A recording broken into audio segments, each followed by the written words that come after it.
saying that two triangles are congruent. What does congruent mean? Equal in size and shape, right? So, since congruent triangles have the same size, the size part is going to tell us that their corresponding sides are congruent.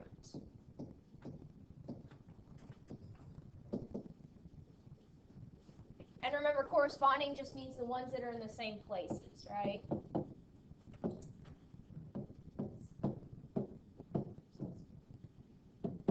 Alright, so because they're the same size, that means that their corresponding sides are congruent. And since congruent triangles have the same shape, that is what's going to make their corresponding angles congruent.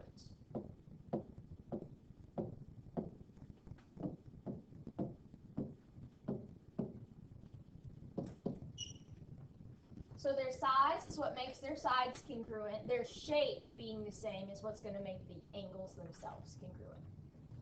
Okay, so here we have two triangles drawn for us. It says triangles ABC and DEF are congruent.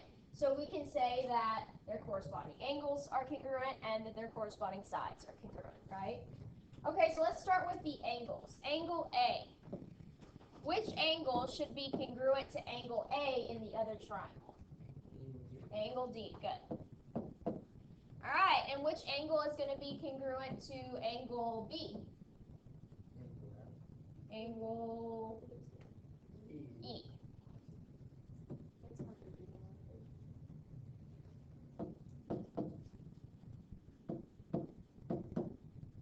All right, and angle C should be congruent to angle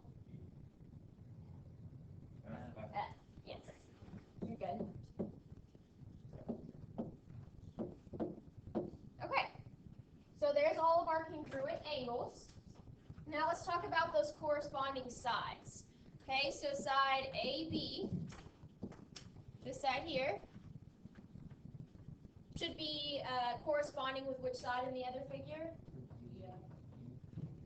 Okay, so we've already gone through them, but again, this is F, this is E. So which side corresponds? Okay. And what side would correspond with BC? Good. All right, and then lastly with CA.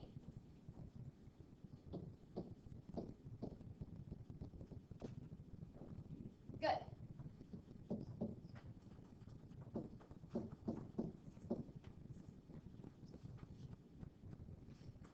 All right, so as long as these two triangles are said to be congruent, which they were here, since we know triangle ABC is congruent to triangle DEF, we know all of the corresponding angles, which are the ones in the same spots, are congruent, and all the corresponding sides, the sides that are in the same places, should be congruent as well. All right. So that's exactly what we've been talking about the last few days. We've talked about how to prove triangles are congruent as long as we have so many sides or angles, right, as long as it meets our postulates. They have a couple of examples here where they want us to match up corresponding angles and sides. Well, on this example here, I don't really have to draw it out because I know that the corresponding letters would be in the same place, right? So on number 1, angle G would be congruent to which angle in the other figure? Good. Okay. Then we know angle A would be congruent to, good. Very good. All right, side BI from that first triangle would be equal to which side? Good. All right. And side AT would be congruent to side? Good. And triangle IGB would be congruent to triangle? Good. And then lastly, we're filling in the blank. It's supposed to be congruent to triangle CTA. Very good. So as long as I'm just really matching pieces up, I may not even have to draw it out. Because of the letters listed in a certain order, we know what matches up. Okay, on number 7, this one says, if triangle DEF is congruent to triangle RST, the measure of angle D is 100 and the measure of angle F is 40, name the 4 congruent angles. Okay, so if you're not good at visualizing what this would look like, this may be one that you actually do want to draw out and label the letters. So this one would be DEF, and this one would be RST. All right, they told me angle D is 100, and that angle F is 40. So then what else do I know? Right, because angle sum of a triangle, right? Good. Okay. And now that I know the measures of these angles, they should just match up with their correspondings over here, right? So I would have 100, 40, and 40. All right, and they asked us to list the 4 angles that have congruent measures. Okay, so the first one, what would be one of those 4? Angle what? No, they asked for you to name 4 congruent angles. So I need angles that all have the same measure. Yes. So angle E is congruent to angle F, which is also congruent to angle S, which is also congruent to angle T. Good job.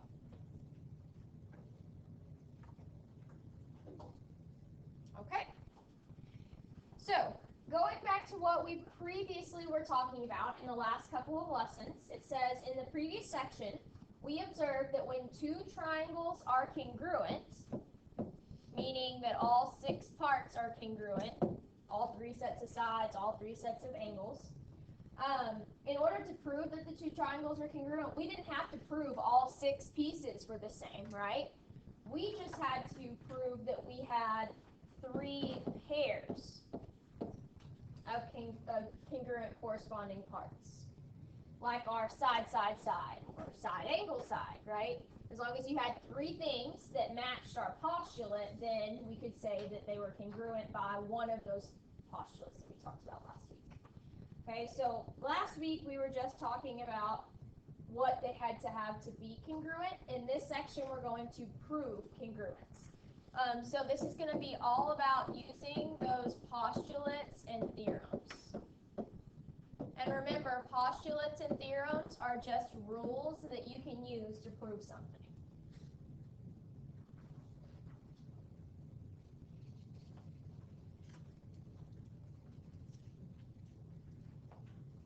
All right.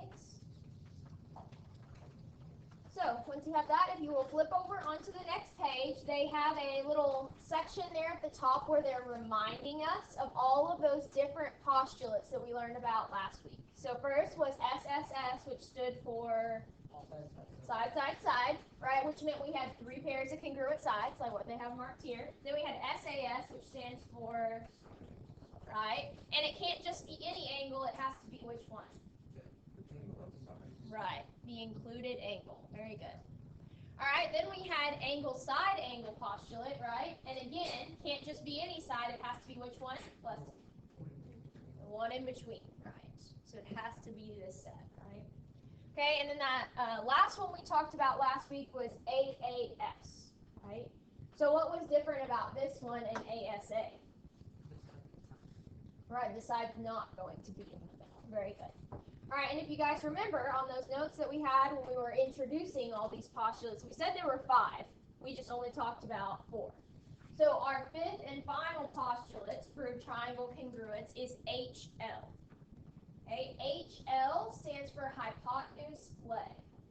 Now remember, a hypotenuse only exists in right triangles.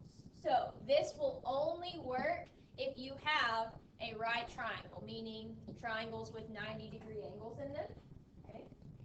And you remember your hypotenuse is the side that is across from the right angle. So in this drawing, this side is my hypotenuse, here and here. Your leg would be either one of the other sets of sides.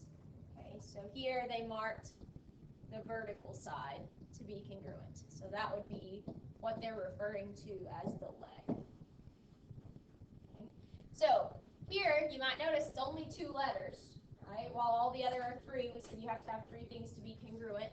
Well, the hypotenuse and the leg are 2 sets of sides, and it's understood that you're going to also have a congruent 90-degree angle because hypotenuse will only exist if there is a 90-degree angle. So that's your third piece there, that right angle. All right? Okay, so again, this one is only for right triangles. All right, also last week we talked about things that you're allowed to go in and mark yourself if they don't mark it for you, right? The first thing that we talked about doing that for was that shared side, okay? So if you were to use a shared side in your proof, we're going to talk about what that would look like in that 2-column chart, okay? So whenever you have a shared side, what you are using is what we call the reflexive property of congruence. And remember, we talked about reflexive property back in the last unit when we made that list of all the properties, addition, subtraction. Reflexive, we said, means that something is equal to itself. Like side AB is equal to side AB, or angle A equals angle A, right? Except that that's commonly used when it's something that's shared between 2 figures. So, a shared side by 2 triangles is congruent to itself. Okay, so they gave us a little image over here to the side. Which one of those line segments is my shared side in that picture? AC. Okay, so we said that this means that it's equal to itself, right? So in the statement column, what I would write down is that side AC is congruent to itself, AC. But we always have to have a reason, right? And our reason is typically a property. The property for this type would be reflexive. So anytime you want to use shared side in your proof, your reason will always be reflexive property. Okay? All right, the second type of thing that we talked about being able to mark for ourselves are those vertical angles, right? And vertical angles, we know, are congruent with or without parallel lines, right? You don't have to have them. So in this figure over here, where would my vertical angles be? At which point?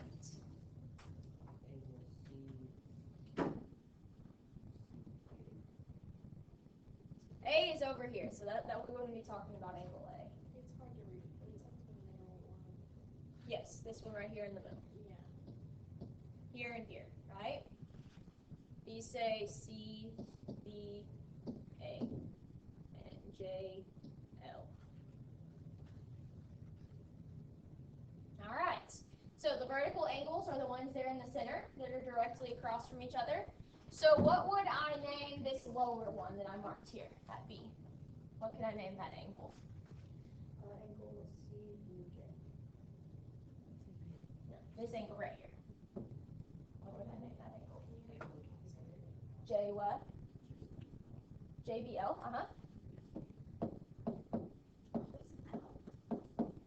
Okay. Yeah, that's why I went up there and marked them for you, because I know it's kind of hard to read on the paper. So if you want to copy down what I wrote up here. All right, angle JBL is congruent to, what would I name the other angle? ABC. B has to be in the center, guys, or you're not talking about that vertical angle anymore, okay? All right, and then the only reason that I'm able to say that those are congruent is because we know what vertical angles are, right? So my reason would just be vertical angles are congruent.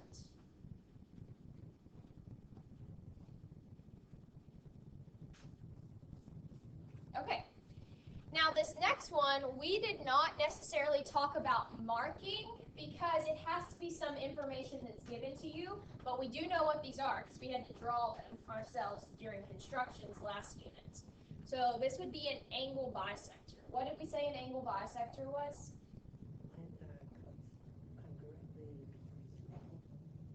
So it's one angle that gets cut into two congruent angles, right? So there was one angle that was split evenly. So if you are given an angle bisector,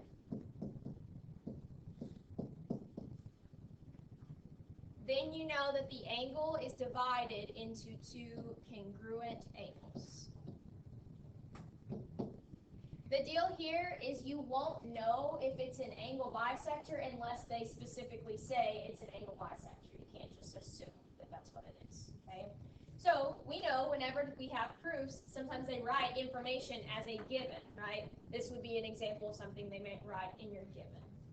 So they might give you this picture and say, given that EG bisects angle E. Okay, well, if I know that this line segment bisects angle E, I know that means it just split angle E into two congruent pieces, right? So this piece and this piece are congruent now. So that's exactly what I would write. I would write that angle FEG is congruent to angle HEG. Alright. Now the reason that I'm able to write that, not because it's given, because that would mean I would literally have to write this sentence down to be able to write given. I know that this is what happens because I know what an angle bisector is. Right? Just like with vertical angles. I know what a vertical angle is, so I'm able to fill in that information. So this is just true because of the definition of an angle bisector.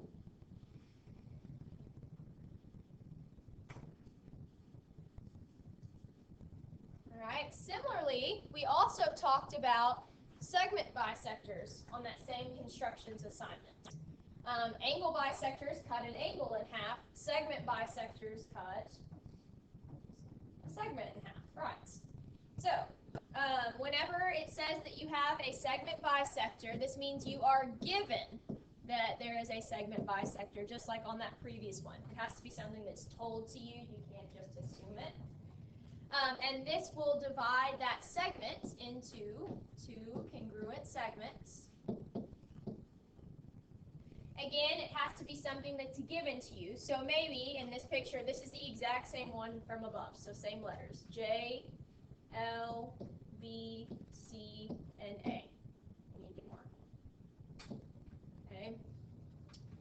If you are given the information that that point B bisects that line segment, JA, then what can you conclude, basically? Okay, well, if B is bisecting that line segment, then what does that mean that, about JB and AB? They're congruent in size, right? So that's exactly what I would be able to come over here and write as a statement. JB is congruent to AB.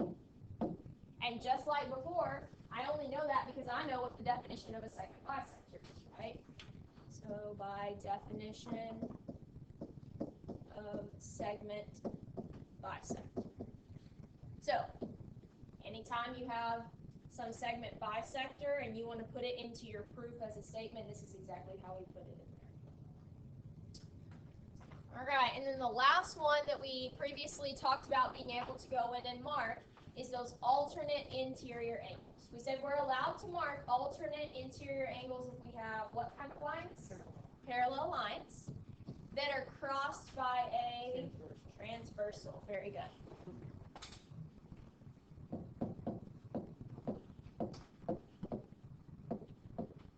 And as long as we have that, then you can mark that your alternate interior angles are congruent. Now again, you have to be told or given the information that your line segments are parallel in order to come up with this. So in this figure over here, I'm going to give these some names. We'll call it A, B, C, D. So you can see they marked that those lines were parallel, right? Or basically it was given to you that the segment AB is parallel to the segment CD, right? Because I know those lines are parallel, then I can go in and mark alternate interior angles. Okay. So the one that I marked at B, what would I name that angle? Good. Okay, so angle ABD would be congruent to, what would I name the other angle? That works. BDC or CDB, as long as the D is in the middle. And the only reason that I'm able to go in and mark that is because they told me I had parallel lines, right? And parallel lines let us know that we have what kind of angles? Very good. Which we know to be congruent, which is very similar to what we wrote in some of our proofs in the last unit, right? Okay. So anytime you want to use these as a statement in your proof, we just wrote down what your reasons will always be. Okay. All right, flip it over onto the next page. Before we do an actual 2-column proof, they give us some pictures here. We're going to answer yes or no if we think they're congruent, and if so, by what postulate. And it says name all possibilities. So if there's more than one way they can be congruent, we're going to write them all down. So on number 8, how many sets of congruent items did they give us here? 2. Is there anything we can add? Shared side. Okay. So if I add in that shared side, now do I have enough to say that these are congruent? Yes. By which postulate? Very good. All right, number 9. They only marked one congruent pair for us, but is there anything we can go in and add? A shared side, okay. And the angles, good. Okay, so I can add one pair, right? If I add in one pair, oops, sorry, I put that on the wrong side. If I add in one pair of alternate interior angles, what could I say that these are congruent by? Good. Could I add in another pair? Yes.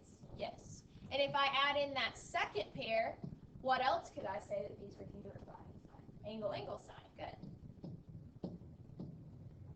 Okay, if angle, side, angle, if you put that one in the middle, or angle, angle, side, if you're looking at that second side that's not the shared side, right? So either one.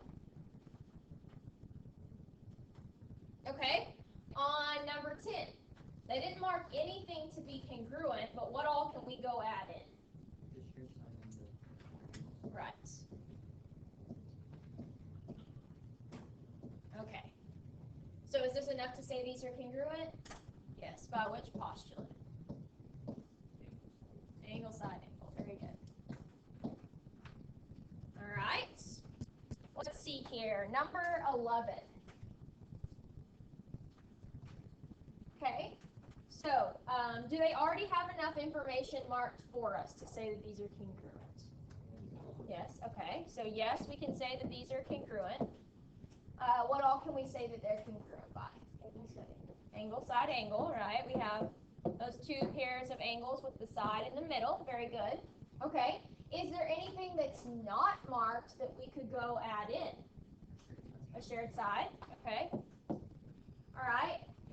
We can't add another pair of angles here and here because they did not tell us these lines are parallel, right? So that's the only thing we can add in. But now that I've added in that side, what else can I say these are congruent by? Yes, all of the above. Yes. So I heard angle, angle, side. Because now I could look at these 2 angles and then the side afterwards. Or now I have 2 sets of sides. I heard somebody say side, angle, side. And I heard Joshua say, we can also say these are congruent by that new postulate, HF, right? Because we have that 90-degree angle, and the hypotenuse is congruent, as is a pair of legs. Very good. All right. Okay, number 12. Is there any markings we can add? Vertical angles. Good. Okay, if I add in those vertical angles, is that enough to say these are congruent? Yes. By which postulate? Good. All right, last one. Okay, is there anything we can add here? No. Okay. So are these congruent? Yes. Why? By what postulate? Side. Side angle's not a postulate. No, yeah. Side angle side means the angle has to be where?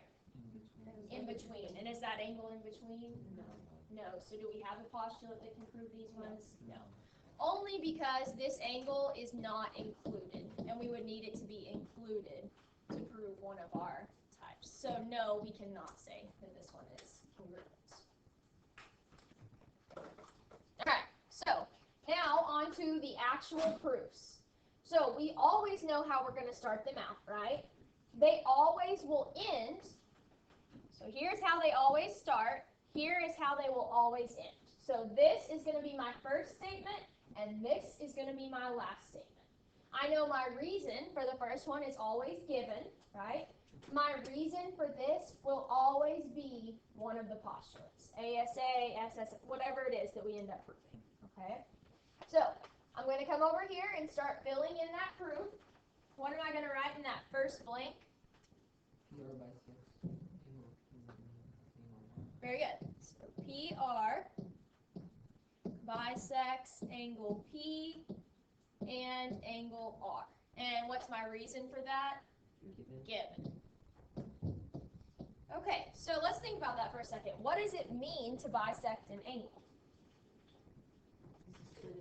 Split it in half. Okay, so I'm going to look first at angle P. It says it split this angle at P in half. So what does that mean about angles 1 and 2? They're congruent, okay? So then I can come over here and make that statement, right? I can say angle 1 congruent to angle 2, and why can I say that? Very good.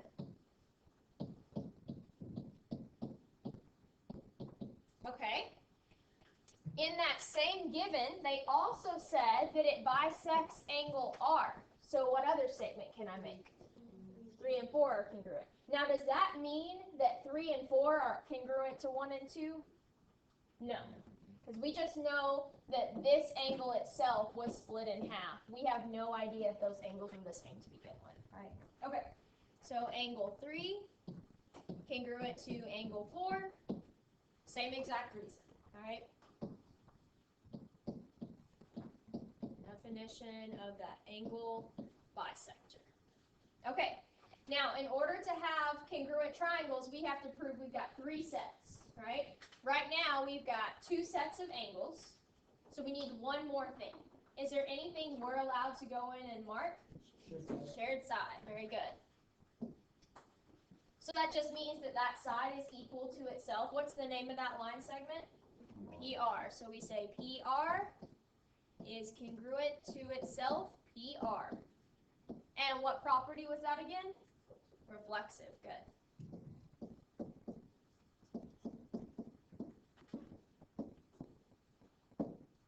Okay, so now do we have 3 things?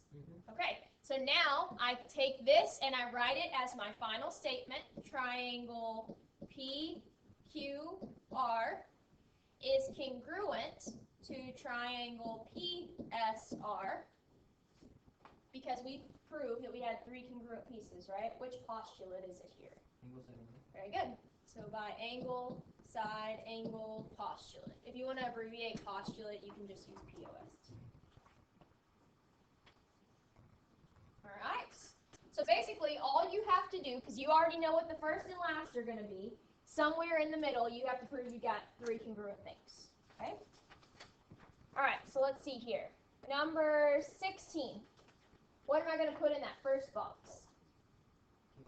The given. Okay, so I've got WO is congruent to ZO.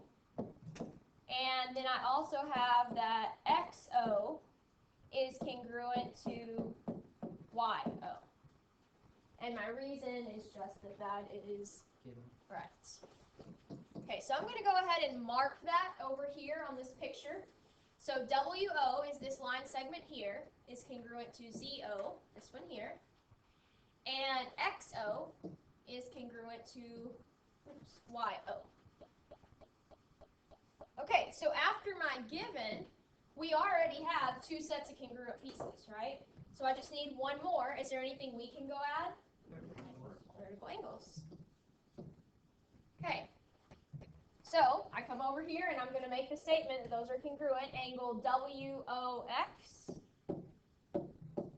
is congruent to angle ZOY. And why am I able to say that? Because they're vertical angles. Good. Which we know to be congruent. So do I have three things now? Okay. So now I just copy down the prove as my last statement. Triangle WXO is congruent to triangle ZYO by which postulate? There we go.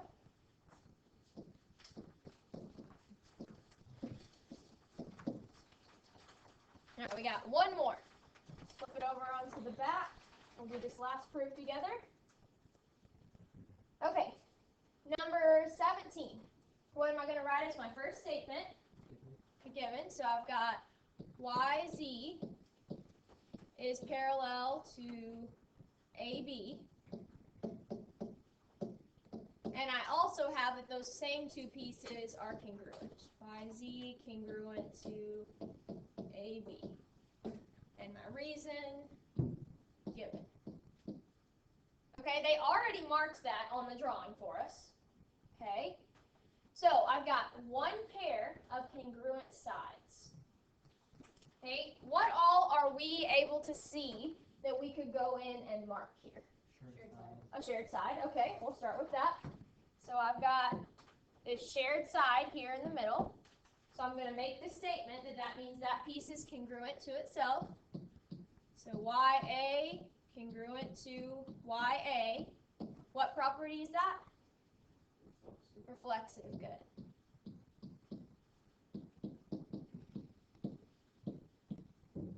Okay, so now I have two sets of congruent sides. I just need one more thing, right? What else am I allowed to go in and mark? Alternate interior angles, because they told us about those parallel lines, right? It doesn't matter which set you mark. You could pick, if you pick the ones opposite of mine, just make sure you name yours that way. All right, so the angle that I marked at Y, what could I name that angle? AYZ, okay. So angle AYZ is congruent to, what would I name that other one? Good. And why was I able to say that? They're alternate interior. So those parallel lines implied that we had those alternate interior angles, which we know are congruent. All right, so do I have three things now? Okay, so I copy down my proof. Triangle YAZ is congruent to triangle AYZ by which postulate? Side angle side. Very good. All right, now, I do also want to point out to you that not everyone's proof has to be the same, just like in the previous unit. You might not have even mentioned the shared side. Maybe you marked two sets of alternate interior angles, and then you had this side out here. So then you would say that they're congruent by, right. Okay. Or you could have just switched the order of these two statements, right? Or maybe picked the opposite angle of me. So just because it's not identical to your friends doesn't mean that yours isn't right, okay?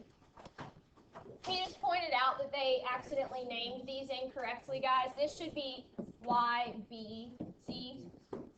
So this should be a YBZ in there. Thank you for catching that.